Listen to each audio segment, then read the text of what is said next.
Hello students, in this video we'll do chapter 4 Albert Einstein at school class 11 by Patrick Pringle। Textual question answer करते हैं पहले।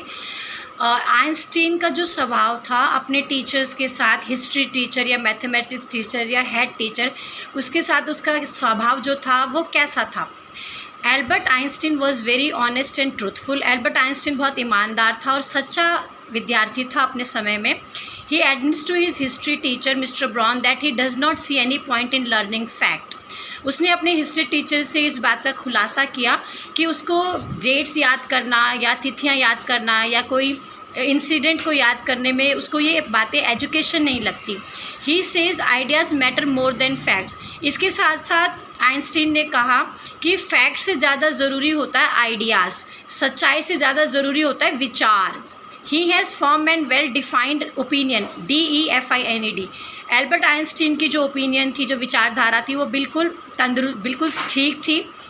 He showed the sparks, SPARKS, sparks of genius even at young age। जब वो बहुत छोटा था तभी से बुद्धिमत्ता उसकी झलकती थी। He had studied all the maths that was taught at school and a bit more। जब वो स्कूल में था तो उसने पूरा मैथमेटिक्स पढ़ लिया था और उससे भी थोड़ा ज़्यादा वो पढ़ चुका था। His maths teacher Mr. Koch had a high opinion of him। और उसके जो मैथमेटिक्स के टीचर थे उनका नाम मिस्टर कोच था। वो एल्बर्ट आइंस्टीन को बहुत ही बुद्धिमान विद्यार्थी मानते थे और उसके बारे में बहुत अच्छी उनकी विचारधारा थी। उन्होंने इवन आइंस्टीन को ये भी कहा कि वो कॉलेज और इंस्टीट्यूट के लिए बिल्कुल तैयार हैं, क्योंकि स्कूल में जो मैथ्स पढ़ाई जाती है वो पढ़ चुका है और इवन वो इस हालत में है कि वो तो टीचर को भी मैथमेटिक्स पढ़ा सकता है। हेड टीचर ने आइंस्टीन को स्कूल से एक्सपेल किया, निकाल दिया। The head teacher expelled EXPELLED Einstein from the school because he refuse to learn and his presence made it very difficult for teachers to teach and students to learn।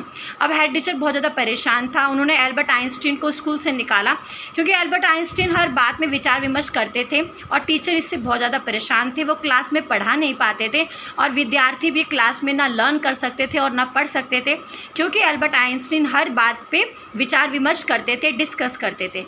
He did not से a single word and left the school. और जब principal ने उसको कहा कि तुम school छोड़ के चले जाओ तो वो बहुत कुछ उनको सुनाना चाहता था, लेकिन उन्होंने कुछ नहीं कहा एल्बर्ट आइंस्टीन ने, और वो स्कूल से वहाँ से निकल गया। जब वो स्कूल से निकला तो एल्बर्ट आइंस्टीन को पश्चाताप नहीं था, क्योंकि 5 साल उसने इस स्कूल में बर्बाद कर दिए जहाँ उसको पढ़ाई में बिल्कुल मज़ा नहीं आ रहा था। जब उसने स्कूल को छोड़ा तो उसके अंदर गर्व भी था और एल्बर्ट आइंस्टीन के अंदर सेल्फ कंट्रोल था, उसके अपने ऊपर बहुत नियंत्रण था। वो बहुत ज़्यादा पोलाइट स्टूडेंट था और अपने टीचर से ईमानदारी से और इज्जत के साथ बातें करता था। सेकंड क्वेश्चन करेंगे। जो स्कूल सिस्टम है वो स्टूडेंट्स के जो इंडिविजुअल टैलेंट होता है उसको बढ़ावा नहीं देता। एल्बर्ट आइंस्टीन जो है उसने 5 साल जो जर्मन स्कूल में बिताए वो बहुत ज़्यादा दुख वाले थे, बहुत ज़्यादा हताशा वाले थे, वो बहुत ज़्यादा दुखी था, जिससे पता चलता है कि उस समय में भी जो स्कूल थे वो विद्यार्थियों का जो व्यक्तिगत गुण होता था उसको नहीं निखारते थे। Albert Einstein's miserable stay of 5 years at a German school shows that at that time individual talent was curbed। Curbed का मतलब होता है दबाना, उसको रोकना। Even now also present education system has no room for individual skill, aspirations और aptitude। अभी भी जो शिक्षण प्रणाली है इसमें जो प्रत्येक विद्यार्थी होता है उसके आकांक्षाओं के लिए, उसकी क्षमताओं के लिए कोई जगह नहीं है। अपने ही सिस्टम से ये सभी विद्यार्थियों को चलाते हैं, सभी विद्यार्थियों को पढ़ाते हैं।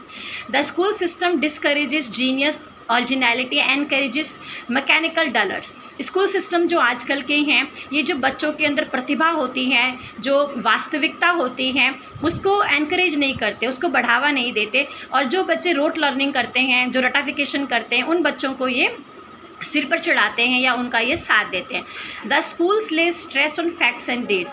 जो स्कूल होते हैं ये फैक्ट्स में, ट्रुथ में और डेट्स के ऊपर स्ट्रेस डालते हैं कि इनको याद कीजिए। दो ideas matter more than fact. जबकि हकीकत ये है कि विचार हमेशा सच्चाई से बढ़कर होते हैं। हमेशा ये सोचना चाहिए कि इस चीज़ के पीछे कारण क्या रहा। Education system ignore creativity which leads to development. Education system जो है वो क्रिएटिविटी, रचनात्मकता को भी रोकता है और रचनात्मकता हर क्षेत्र में प्रगति लेके आती है। In present education system students get degrees DIGREES और diplomas by cramming without enriching the minds और इनकलकेटिंग आइडियाज़। आजकल जो हमारा शिक्षण प्रणाली है इसमें जो बच्चे हैं इनको डिग्रीज और डिप्लोमास तो मिल रहे हैं, लेकिन रट्टाफिकेशन की वजह से, क्रैमिंग की वजह से इनका जो विचार है वो नहीं है इनके अंदर, कोई इनको सोचने की शक्ति, विचारणीय जो शैली होती है वो इनके अंदर नहीं है।